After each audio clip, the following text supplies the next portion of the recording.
Saluto anzitutto al coordinatore nazionale, quindi al consigliere Lombara e ai relatori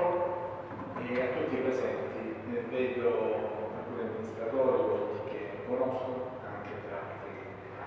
motivi che ci hanno visto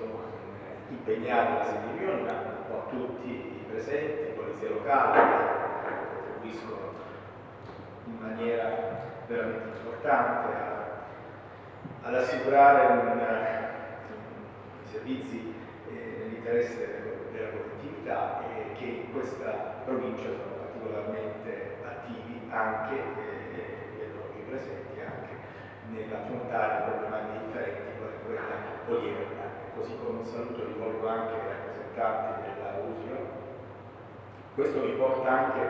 a delle riflessioni sull'importanza di un argomento che la ludopatia, che è stato ben affrontato, ma non soltanto dal punto di vista legislativo e quindi di interventi mirati a reprimere, ma anche a prevenire, ma anche in carattere preventivo. E se è vero come è vero che sono vari ministeri interessati, dando così uno sguardo estremamente veloce dal Ministero della Salute agli altri ministeri interessati, quindi comprende un fenomeno veramente complesso che riguarda la persona e ancora più delicato quando questa persona è un minore. Leggo infatti, sempre in maniera molto estremamente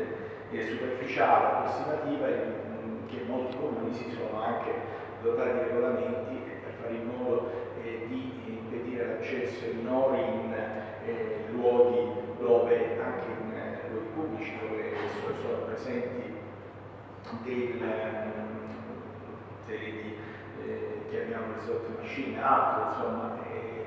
questo è importante anche per quanto riguarda la regolamentazione degli orari, così come estremamente importante, incisivo, determinante la legge regionale del metodo citata dal consigliere Comunale. Il fatto che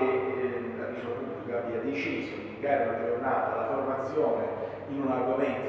così importante è significativo della incisività, della necessità di intervenire, di conoscere, sottolineo il concetto del consigliere Comunale, di conoscere, perché soltanto conoscendo il fenomeno,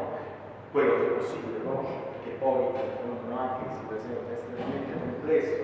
da conoscere in tutti quelli che sono le sue sfaccettature, conoscere si può attuare le migliori strategie. E la conoscenza e il sapere è chiaro che deve essere anzitutto diretto a chi opera sul territorio e opera con gli strumenti che sono consentiti, quindi prima di tutto formale. Per quanto riguarda la mia attività per quanto riguarda la prefettura, io sono vicino e ritengo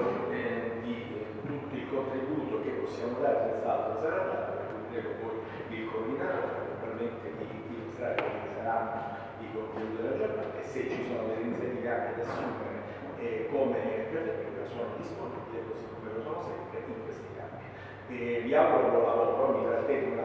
un po' alto, però poi vi devo lasciare. Grazie a tutti.